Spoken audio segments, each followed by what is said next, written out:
Hey, welcome back to the kitchen. We're making a fun dish that can be used for either main dish, which I'm going to do tonight, or you can do it as an appetizer. Just get some toothpicks and everybody will dig in.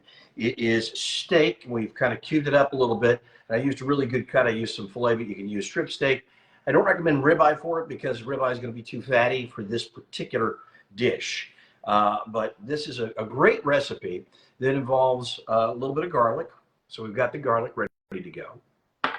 You're going to need some Worcestershire sauce. Hello, Lori Simmons. Nice to see you. So we've got that. I'm going to add a little splash of Dijon mustard. And it also requires some dry vermouth. That's going to give it a really unique and interesting flavor. But the first thing we're going to do, come on over. I've heated up a pan with a little olive oil and also a little butter. So we're going to put our steak in, and we're going to brown it all the way around. A nice sizzle going. And we're just going to cook this. We're going to brown it, and then I'm going to pull it right back out. I'm going to cook it to about a medium rare. Hello, Mike. Yeah, you guys are getting the Canadian smoke. Put your bourbon out in it and smoke it. That's those fires in Canada are really tough, and they're causing problems all over the place. All right, so I got about a pound of beef here. And I used filet mignon, sliced it up into bite-sized pieces. And we're going to cook this, and again, a little olive oil and a little butter because I want to brown it pretty nicely. Okay, so we're going to do that. I also salt and peppered the beef. So that way, I've got that already done. Hello, Edgar Martinez. Nice to see you. So we're just going to make sure our heat stays up. I don't want to overcook this beautiful beef. And the thing on this, we're going to just brown the beef. You might want to give it a little crust to it. And then we're going to pull it. And it doesn't really go back in the sauce. You can, if you prefer. Or what we're going to do is make the sauce and then just pour that right over the beef that is already cooked.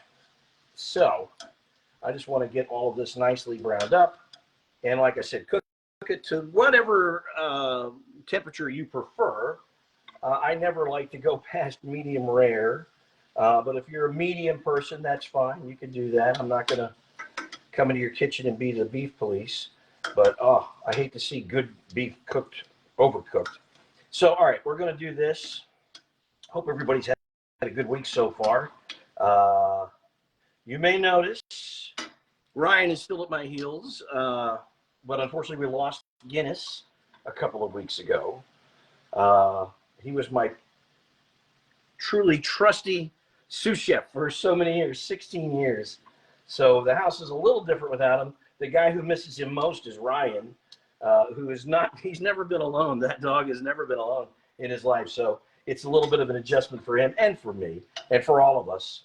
They're so used to the sounds of that little dog wandering around, especially when we were cooking. But Ryan is very attentive tonight because we're cooking his favorite meat, which he loves, beef.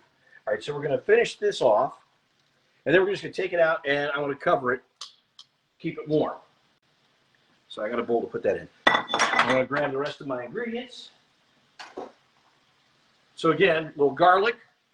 It's about 3 cloves crushed, just a little tiny bit of Dijon, Worcestershire, and vermouth. The special secret ingredient is vermouth. All right, so that's cooking off nicely. Again, and I'm probably going to pull it, and then I'm going to fold it back into the sauce. So I'm not going to let it get too overdone. Yeah, that could go a little longer. But, you want to cook the beef in the pan because we want to get those beef drippings in the pan so that when we make the sauce, we have that available to us.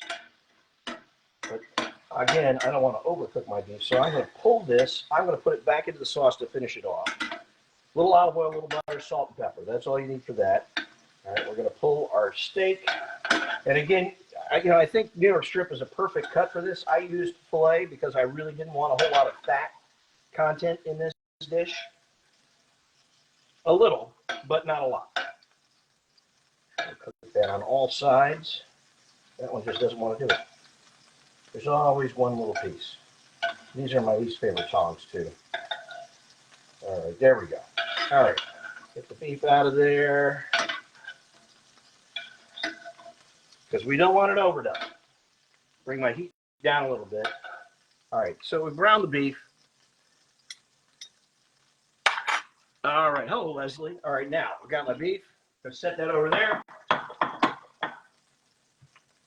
got a couple of slices of orange over there because I'm doing carrots glazed with garlic and ginger and orange sauce to go on this. All right, so I'm going to turn my heat back down a little bit. I don't want to overcook my garlic, but we're going to throw the garlic in. All right, there we go. Got the garlic, and I want to saute that down. Just not long. Just like that to get those delicious beef drippings. Those little brown bits, get that off the bottom of the pan. Cook the garlic in it. Don't want to overcook the garlic and make it bitter. That's probably right about where we need to be with that. Now, we're going to add in our vermouth. Use dry vermouth, not sweet, for this.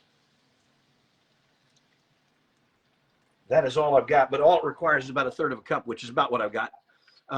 Hello, Jan.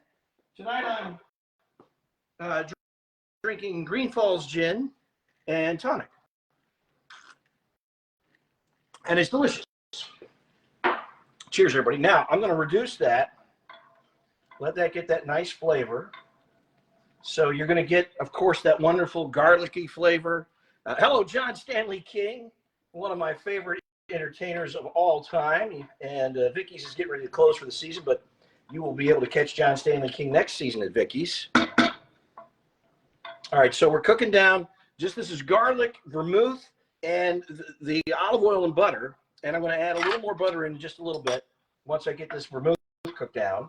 I didn't want to burn my garlic, but I turned my heat down a little too low, so I got to bring it back up. And this is my least favorite burner on the stove, but it's the one that's best for the camera angle. So, all right, so you want to add in your vermouth and deglaze the pan with that. Get all those little bits off the bottom, and you're going to reduce it down to just so it's a few tablespoons. You don't want to overpower this, your beef with this particular vermouth flavor. You just want enough to give it that little sharp jolt of vermouth. Like Sinatra said, that the tang bang of vermouth. So we're going to saute our garlic like that. Head back up the temperature, reducing the vermouth nicely. You can see that we've already kind of reduced it down. It's thickening up a little bit for us. So then we're going to add in about a tablespoon of butter. Okay. Put that right in there. And we're going to melt that right into our vermouth and garlic combination here. Oh, this is looking nice. I want a nice kind of thick sauce that's going to cling to the beef, but I also want it to be saucy enough to cover all of the beef. So, hello, Tammy. Nice to see you. I think I saw Randy watching.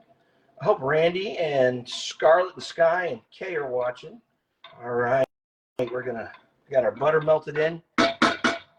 Now, we're going to add in just a couple of dashes. You need a couple of teaspoons. Hi, Vicky, of Worcestershire sauce. I want to shake this up. I always keep my Worcestershire sauce in the refrigerator, in the door of the fridge, the way it keeps it fresher longer. Somewhere on the bottle, I think it says refrigerate after opening. I don't remember. All right, so we're going to just put a little like that.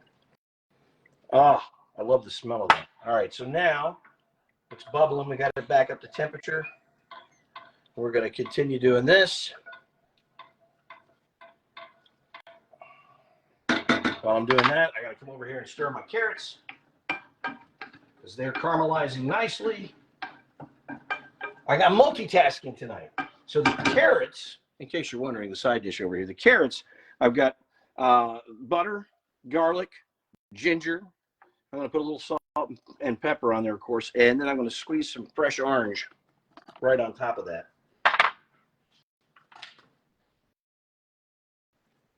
There we go.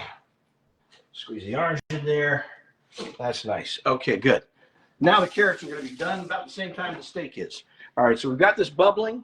Now I want to add back in a little more of our, I haven't added any of this yet. We're going to add in our Dijon mustard, just a little bit. Like maybe 2 tablespoons. I mean, 2 teaspoons, not tablespoons. All right, now I'll stir that in. I'm going to get a sense of the consistency here. Because again, I want to be able to coat the beef. I don't want to drown the beef in it. Oh, this smells so good. You guys are going to love this dish. This is great. And as I said, you can do this as an appetizer. Just when you're ready to serve it, grab some toothpicks. Yes, it was grapefruit pond, as a matter of fact, Mike. Indeed it was. I'm going to bring that temperature back up. I'm going to put another little shot of Worcestershire in. And now we're pretty ready to go. So we're going to get that up to temperature. Oh, it smells magnificent. The garlic, the vermouth is burned off, but it leaves a unique, tangy flavor behind that you're going to really enjoy on this. All right, you can see the consistency of what we've got there, right? Now, I got my beef. We're going to add that back in, juices and all. That's fine. Oh, look at that. Lovely. All right. And now we're going to stir that around and just get that coated. And I want that to cook just a hair more, not a lot, but I pulled it kind of early.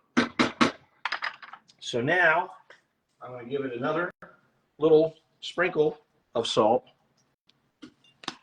and I'm going to give it a little dash of pepper, like that. All right. Now, since I use this for the cooked beef, it's fine. I'm going to put it right back in this bowl. There's no problems with that. You don't want to ever do that where you remove raw beef, but this beef was cooked. All right, look at that. You see how that's nicely coated? That is gorgeous. And, of course, the proof is always in the pudding. So, let's get our beef out of there. Oh, that looks nice. Ryan's very excited. He can't have it. It's got garlic in it, and that's not good for dogs. All right. There we go. Just about done. I want to pull all of that. And I don't want to lose any of that sauce. Mm-hmm. Mm-hmm. Right over there. I can handle that. I'm going to add my sauce over the beef. Yes. Lovely. All right. Let's come over here and try what we have created. And as I said, this can be a main dish or an appetizer.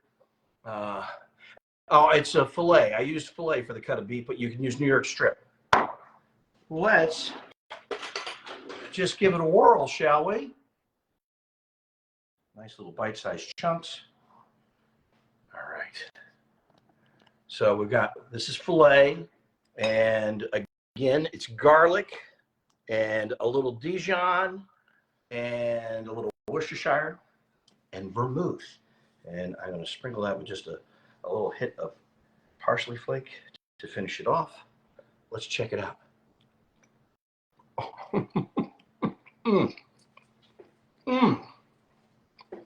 That is so tender and so delicious and so perfectly done. You guys are going to love this. Again, you can use the filet, which I did, cut it into bite-sized pieces. This is a great appetizer. Put it on a platter, put some toothpicks out. It's a nice hearty appetizer. So if you're doing a party and maybe you want to serve some heavier apps, you can do this. But it's also, hello Marla, greetings from Colorado. Nice to see you watching all the way from Colorado. So you can try that as an appetizer or as a main dish, just a little variation. And you know, we're getting hot. It's good grilling season, but sometimes it's too hot to grill. Sometimes you want to be inside. Nice kind of one-pan dish. Oh, that is magnificent. And I'm out of vermouth. All right, guys. I had the little olive oil in the pan. This olive oil is from Umbria, but I got it. Hello, Randy Florence, get out of here. I got this at Sotto Voce, and I also got Natalie Silva runs Sotto Voce. It's at the Gardens on El Paseo. She gave me this really nice bottle of Italian champagne, which we're going to drink this weekend. Hello, Patty. Sotto Voce, downstairs in the Gardens. It's a coffee shop. They have great pastries, great coffee. Get your morning latte, your Americano, whatever you like. And also, on Wednesdays, they do wine tastings. I had them on Eye on the Desert, which will appear later this week. What about the glazed carrots? I'm working on, they're just about done. They're almost done. The glazed carrots, good. Okay. All right. Glazed carrots look good. The glazed carrots, I just squeezed some fresh orange juice on them, and they've got garlic and ginger, and they're done in a little butter, so they're going to be delicious. So, like, it's not even fair to call it a vegetable because it's going to taste more like dessert. But go see my friend Natalie at Sotto Voce, and go on Wednesdays, do wine tastings after 5 o'clock. So right now, if you're watching live. Guys, thank you so much for joining me in the kitchen. Try this steak with garlic and vermouth. It's different. It's unique. I'm going to tell you, your guests are going to really love it because it's just packed full of flavor, and it's super simple. You know, the Worcestershire gives it that little salty umami flavor to it, and you get that Dijon mustard, and it's just really terrific. So I encourage you to check it out. I'll post the full recipe here. I'll put it on my YouTube channel, In the Kitchen with Patrick Evans. If you would subscribe to that, it's free, and you can find a lot of recipes there. Cheers, guys. Thanks for joining me. Hello, Randy. Everybody have a safe rest of the week. We'll be back next week in the kitchen. Of course, next Tuesday is the 4th of July, Independence holiday. God bless America. Celebrate safely with your family. Watch the fireworks that the folks are going to put on for you. Don't do it at home because these days that's always kind of a disaster. And it freaks out the pets too. Do I have to buy stars for you? No, you don't. I can see your comments. You don't have to buy stars. The stars thing, I'm not even worried about that. I just want to share these recipes. It's a Facebook thing. So cheers, guys. Have a great week. Celebrate on Tuesday. Have a terrific weekend. Be safe. Be well with your families. And be back here in the kitchen next week. And try this recipe. I'll post it right here on top of this video. And again, it'll be on my YouTube channel, In the Kitchen with Patrick Evans. And if you're looking to kill an hour when you're driving, you check out my podcast with my buddy Randy Florence. We got a nice write-up in the paper. It's called Big Conversations, Little Bar. So you can check that out. This week, Fred Bronson. He's a terrific guest. You're going to love it. All right, try these recipes. And thanks for being with me. Have a great rest of your week. Good night.